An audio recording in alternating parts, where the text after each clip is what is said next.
दर्शक बंधु पुणी इस्कन मनमानी सबु नीति नियम को जलांजलि देला इस्कन अधीन आयोजन कला रथयात्रा गतकाली अमेरिका न्यूयॉर्क रे गड़ी अधीन रथ महाप्रभु को रथरे बसाई अधीन मंदिर बाहर कला इस्कन विधर्मी इस्कन मानुनी महाप्रभु कौन नीतिकांति अधीन रथयात्रा अधीन स्नान यात्रा करी कोटी कोटी जगन्नाथ प्रेमी भावावेग सहित खेलुछि जर्मनी रे रास्ता उपरे महाप्रभु को बसाई देइथिले जगन्नाथ संस्कृति और परंपरा को विभिन्न दिगरु उल्लंघन करुछि इस्कन यूरोप रु अमेरिका ऑस्ट्रेलिया जाए नीति नियम परंपरा संस्कृति जगन्नाथ महाप्रभु सबु भावना को उल्लंघन करी इस्कन निज बदमाशी चलाइछि गतकाली जर्मनी रे रास्ता उपरे महाप्रभु को बसाई देइथिले रथयात्रा नारे उत्सव करथिले मध्य रथ बदल रे महाप्रभु को रास्ता कड़े बसाई रखा जाइथिला जहां विश्वर कोण अनुकोण रे थिबा प्रतिटी जगन्नाथ प्रेमी को कुठारघात करिछि खाली एतिकिरे थमिनी एमानकर बदमाशी सोशल मीडिया रे जेतेबेले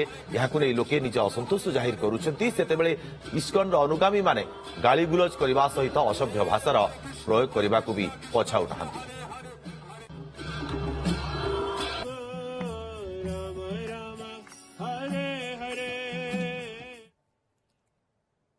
तेज संपर्क में अधिक आलोचना करबा आम सहित अमेरिका टेक्सास रे जे रहिसंती प्रवासी ओडिया देवानंद पति जोड़ी होचंती सुत पति आपण को स्वागत करूची देवानंद बाबू ये देखुचंती केमली भाव में अधीन रथयात्रा करूची स्नान यात्रा करूची इस्कन याकु नै कि असंतोष लागि रहिछि अनेक दिनरु चर्चा आलोचना मध्य जारी रहिछि किंतु इस्कन रो मनमानी थमिबार ना धरुनी याकु नै कि आपण को मत कोन रहइबो आज्ञा नमस्कार जय जगन्नाथ इस्कन तो ये प्रथम आज करूनी न्यूयॉर्क रे न्यूयॉर्क टा कारण गोटे बड़ जगह तेणु आपण मैंने देखुं बड़ बड़ रथ आसटा 50तम रथयात्रा एवं ता व्यतीत ए वर्ष बोधे 30 कि अधिका जगार पृथ्वी सारा अदिनिया रथयात्रा हो गलानी रथयात्रा गजपति महाराज नेतृत्व में आम समस्त ओडिया प्रवासी ओडिया और ओडिशा बहुत ओडिया लोक और अन्य जगन्नाथ प्रेमी माने इस्कन को बहुत थर बहुत रेस्पेक्टफुली एवं पीसफुल भाव में आम लिखुचु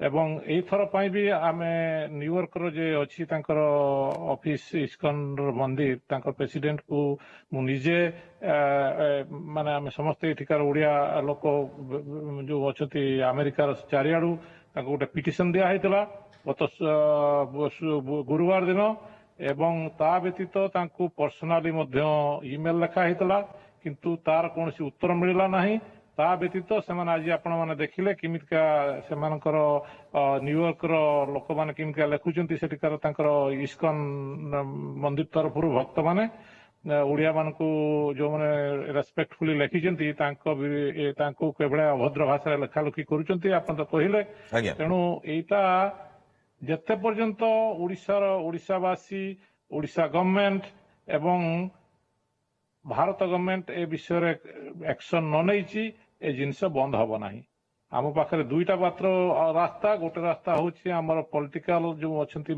माननीय मुख्यमंत्री कि महामहिम राष्ट्रपति एवं प्रधानमंत्री एवं मुख्यमंत्री ओडिशार मुख्यमंत्री समस्ते यहाँ को तीव्र विरोध करने दरकार पब्लिकली एवं देवानंद बाबू जगन्नाथ संस्कृति रे अधीन रथयात्रा संपूर्ण भाव में निषिद्ध किंतु जेतेबेले आमे देखुचे विदेश रे इस्कन बारंबार एमती मनमानी करूची आपन को या केते व्यथित करूची आज्ञा देखंतु आमर से जगतर नाथ आज्ञा आमे तांकर गोटे परंपरा रहिछि हां तांकर गोटे माने परंपरा आजिकार नुहे हजार हजार वर्ष धरिक रहिछंती एवं ताकू जगन्नाथ निजे मुख निश्चित भाव में कहिसंती जोटा कि वासुदेव लिखिसंती इस्कन कहूची जे आमे भागवत जेटा लिखाई आपणकर वासुदेव द्वारा आम ताकू मानुचे किंतु स्कंध पुराण जेटा लिखाई जेटा भगवान निजे कहते जगन्नाथ जे मोर यही समय 9 दिन भितर मोर यात्रा करिवो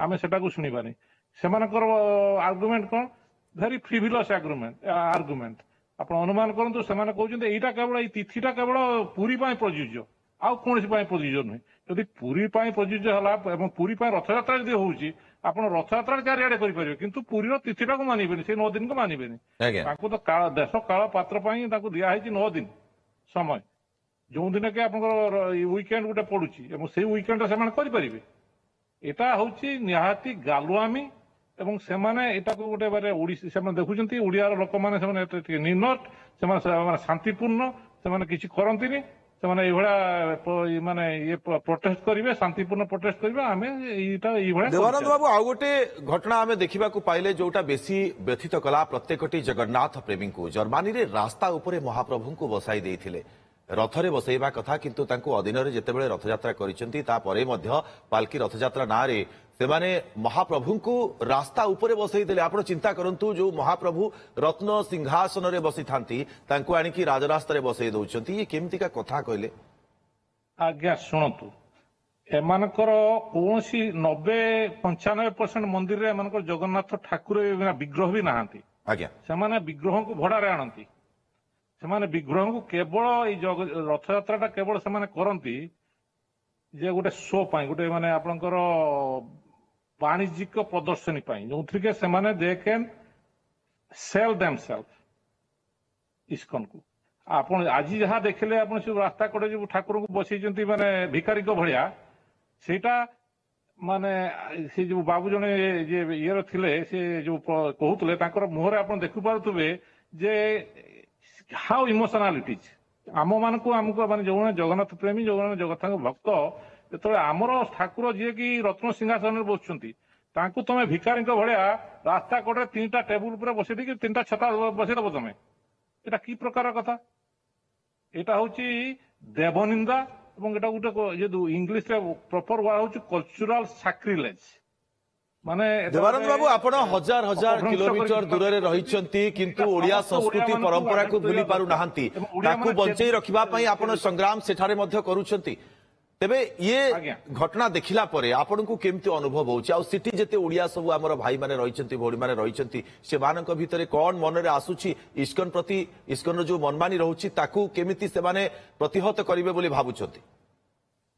ଆଜ୍ଞା ଶୁଣନ୍ତୁ, ଇସ୍କନ ବିରୁଦ୍ଧରେ ଆମର କିଛି ମାନେ ଅନ୍ୟ କୌଣସି ଜିନିଷ କିଛି କହିବାର ନାହିଁ। ଆଜ୍ଞା, ଆମେ ପ୍ରଭୁପାଦଙ୍କୁ ଅନେକ ରେସ୍ପେକ୍ଟ ଦଉ ଏବଂ ସେମାନେ ଜଗନ୍ନାଥଙ୍କୁ ପ୍ରଚାର ପ୍ରସାର କରୁଛନ୍ତି, ତା ପାଇଁ ଆମେ ଅନେକ ରେସ୍ପେକ୍ଟ ଦଉଛୁ।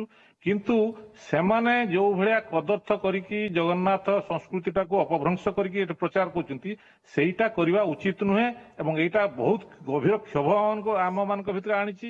ପ୍ରବାସୀ ଓଡିଆ ମାନେ ଏଥିରେ ବିକ୍ଷିପ୍ତ ଏବଂ ସେମାନେ ସମସ୍ତେ ଚାହୁଁଛନ୍ତି ଏଇଟା ଯଥାଶୀଘ୍ର ବନ୍ଦ ହେବା ଦରକାର ଏବଂ ତା ପାଇଁ ଓଡିଶା ସରକାର, ଭାରତ ସରକାର ଯାହା କିଛି କରିବା କଥା, ଯଦି ଯିବାକୁ ପଡିବ କୋର୍ଟକୁ ଯାଆନ୍ତୁ, କାରଣ ତାଙ୍କର ହେଡକ୍ୱାର୍ଟର୍ସ ହଉଛି ମାୟାପୁରରେ ଏବଂ ୱେଷ୍ଟବେଙ୍ଗଲର ଚିଫ ମିନିଷ୍ଟରଙ୍କୁ ମଧ୍ୟ ଆମେ ଏବେ ଚିଠି ଲେଖିକି ଜଣେଇଛୁ ପ୍ରବାସୀ ଓଡିଆ ଏଇ ଯୋଉ ନ୍ୟୁୟର୍କରେ ହଉଛି ବୋଲି, ଏବଂ ଏଇଟାକୁ ଶୀଘ୍ର ତୁରନ୍ତ ବନ୍ଦ କରିବା ଦରକାର। ଦେବାନନ୍ଦ ବାବୁ, ଆପଣ କଣ ଭାବୁଛନ୍ତି ଯେ ଏମିତି ବାରମ୍ବାର ଯେତେବେଳେ ଘଟଣା ଘଟଉଛି ଇସ୍କନ, ଏ ଘଟଣା ପ୍ରକୃତରେ ସେମାନେ ଜାଣିଶୁଣି କରୁଛନ୍ତି ନା ସେମାନେ ଜଗନ୍ନାଥ ସଂସ୍କୃତି ପରମ୍ପରା ବିଷୟରେ ସେମାନେ ଅଜ୍ଞ, ଯାହା ଫଳରେ ଏମିତି କିଛି କରୁଛନ୍ତି? ଆଜ୍ଞା ଆପଣ ଶୁଣନ୍ତୁ, ଏଠିକାର ବର୍ତ୍ତମାନ ଯେତିକି ସେଣ୍ଟର ଅଛି ତା ଭିତରୁ ବୋଧେ ବହୁ ପରିମାଣର ସେଣ୍ଟର ଆପଣଙ୍କର ତାର ପ୍ରେସିଡେଣ୍ଟ ଏବଂ ତାର ଉପର ଅଫିସର ଯୋଉମାନେ ଅଛନ୍ତି, ଯୋଉମାନେ ଚଲଉଛନ୍ତି, ସେମାନେ ସମସ୍ତେ ଆମ ଦେଶରୁ ଆସିଛନ୍ତି। ସେମାନେ ଦେଶୀ ଲୋକ, ଏଠି ବିଦେଶୀ ଲୋକ ବିଶେଷ କିଛି କରୁନାହାନ୍ତି ଏବଂ ସେ ଦେଶୀ ଲୋକମାନେ ସେମାନେ ଜାଣିଛନ୍ତି ଯେ ଆମର ସଂସ୍କୃତି କଣ। ସେମାନେ ଯଦି ତାଙ୍କର ଗୋଟେ ଅନୁମାନ କରନ୍ତୁ, ଗୋଟେ ଛୋଟିଆ ଏକ୍ସାମ୍ପଲ ଦଉଛି, ସେମାନଙ୍କର ଯୋଉ ଦିନ ଏକାଦଶୀ ହବ, କେ ସମୟରୁ ଆରମ୍ଭ ହବ ଏବଂ କେ ସମୟରେ ବନ୍ଦ ହବ, ସେଇଟାକୁ ସେମାନେ ପୁରା ସେଇ ସମୟରୁ ଆରମ୍ଭ ହେଇକି ସେଇ ସମୟରେ ବନ୍ଦ ହବ ଏବଂ ସେଟା ମାନେ କଡାକଡି ଭାବରେ ସେମାନେ ପାଳନ କରନ୍ତି। ଯଦି ତମେ ଏକାଦଶୀଟାକୁ ଠିକ ଟାଇମରେ କରିପାରୁଛ, ତାହେଲେ ଏଇଟା କାହିଁ କରୁନ? ଜନ୍ମାଷ୍ଟମୀ ବି ଠିକ ଟାଇମରେ କରୁଛନ୍ତି, ଏଇଟାକୁ ସେମାନେ ମାନୁନାହାନ୍ତି। ସେମାନେ ଜାଣି ଶୁଣିକି ଏଇଟା କରୁଛନ୍ତି। ତାର କାରଣ କହିବି କାହିଁକି କହୁଛନ୍ତି? କାରଣ ସେମାନେ ଭାବୁଛନ୍ତି ଯେ ଗଜପତି ମହାରାଜ କିଏ, ସେ କୋଉଠୁ ଆସିଲେ, ସେ ଆମକୁ ଡିଟେକ୍ଟ କରିବା, ଆମେ ହେଲେ। କିନ୍ତୁ ଦେବାନନ୍ଦ ବାବୁ, ଆପଣଙ୍କର ମତରେ ସେମାନଙ୍କର ଉଦ୍ଦେଶ୍ୟ ପ୍ରକୃତରେ କଣ ଥାଇପାରେ? ଏମିତି କାହିଁକି କରୁଛନ୍ତି? ପ୍ରକୃତରେ କଣ ପ୍ରଭୁଙ୍କର ପ୍ରଚାର ପାଇଁ ଏମିତି କରୁଛନ୍ତି ସେମାନେ ଯାହା କହୁଛନ୍ତି? ଏଇଟା କଣ ଠିକ କଥା? ଆଜ୍ଞା, ଏଟା ପ୍ରଭୁଙ୍କର ପ୍ରଚାର ପାଇଁ ନୁହେଁ, ଏଟା ହଉଛି କମର୍ସିଆଲ ଏଣ୍ଟିଟି। ଏଇଟା ଯୋଉ ରଥଯାତ୍ରାଟା ତାଙ୍କ ପାଇଁ ଏକ କମର୍ସିଆଲ ବିଜନେସ ଏଣ୍ଟିଟି। ଏଥିରେ କଲେ ବାହାରେ ଜଗନ୍ନାଥଙ୍କୁ ଆଣିକି ବୁଲେଇଲେ ଲୋକ ଦେଖିବେ ଗୋଟେ କୋଉ ମାନେ ଗୋଟେ ଏକ୍ଜୋଟିକ ଆଇଡଲ, ବିରାଟ ଆଖି ବହୁତ ଲୋକ ଦେଖି ନାହାନ୍ତି, ତେଣୁ ଲୋକମାନେ ଦେଖୁଛନ୍ତି ଏଇଟା ଗୋଟେ ବିରାଟ ରଥରେ ଗୋଟେ କଣ ମାନେ କଲରଫୁଲ ହେଇକି ଆସୁଛି ଏବଂ ତାକୁ ଆମେ ଇଏ କରୁଛେ, ଏବଂ ଲୋକମାନେ ଆସିକି ସେମାନଙ୍କ ଇଏରେ ଆସିକି ପହଞ୍ଚିବେ। ଏଇଟା ହଉଛି ମୂଳ ଇଏ, ଏବଂ ସେମାନଙ୍କ କେମିତି ସଂଖ୍ୟା ବଢିବ ଏବଂ ଗୋଟେ ଗୋଟେ ରଥଯାତ୍ରା କେମିତିକା ତାକୁ କମର୍ସିଆଲି ସେମାନେ ଇଏ କରିବେ। ନିଶ୍ଚିତ ଭାବରେ ଆପଣମାନେ ମଧ୍ୟ ଇଏ ପ୍ରୟାସ ଜାରି ରଖନ୍ତୁ କେମିତି ଅଦିନରେ ରଥଯାତ୍ରା ଏବଂ ସ୍ନାନଯାତ୍ରା ବନ୍ଦ କରିବ ବିଦେଶରେ ଇସ୍କନ। ଏ ପ୍ରୟାସ ଆପଣଙ୍କର ବଳବତ୍ତର ରହୁ। ବହୁତ ବହୁତ ଧନ୍ୟବାଦ ଆପଣଙ୍କୁ ତମାମ ଆଲୋଚନା ପାଇଁ। ଦେବାନନ୍ଦ ପତି ଯିଏକି ପ୍ରବାସୀ ଓଡ଼ିଆ ଆମେରିକାର ଟେକ୍ସାସରେ ରହୁଛନ୍ତି, ସେ ଆମ ସହିତ ଯୋଡ଼ି ହୋଇଥିଲେ ଏବଂ ଅଧିକ ଆଲୋଚନା କରୁଥିଲେ ଯେ କେମିତି ବ୍ୟଥିତ କରୁଛି ଜଣେ ଓଡ଼ିଆ ହିସାବରେ, ଜଣେ ଜଗନ୍ନାଥ ପ୍ରେମୀ ହିସାବରେ ପ୍ରଭୁ ଜଗନ୍ନାଥଙ୍କୁ ଯେତେବେଳେ ରାଜରାସ୍ତାରେ ଆଣିକି ବସେଇ ଦେଉଛନ୍ତି ସେତେବେଳେ ଇଏ ସମସ୍ତଙ୍କର ଭାବାବେଗକୁ ନିଶ୍ଚିତ ଭାବରେ ଆଘାତ ଦେଉଛି। ସ୍ୱପ୍ନର ଗାଡି କିଣିବା ଏବେ ଆଉ ସ୍ୱପ୍ନ ନୁହେଁ। ଓଡ଼ିଶାର ସବୁଠୁ trusted pre owned car brand Car Mart ଏବେ ଖୋଲି ଯାଇଛି ଆଦିତ୍ୟ ହୁଣ୍ଡାଇ ପାଖ ଗୋହେରିଆ ଟମାଣ୍ଡୋରେ। 500ରୁ ଅଧିକ କ୍ୱାଲିଟି ଚେକ୍ କାର୍, ସହଜ ଫାଇନାନ୍ସ, ଇନଷ୍ଟାଣ୍ଟ ଏକ୍ସଚେଞ୍ଜ ଏବଂ ସମ୍ପୂର୍ଣ୍ଣ ଟ୍ରାନ୍ସପେରେନ୍ସି। ଆଜି ଭିଜିଟ୍ କରନ୍ତୁ ଓଡ଼ିଶା's largest used car showroom Car Mart at Goheria square near Aditya Hyundai ଟମାଣ୍ଡୋ।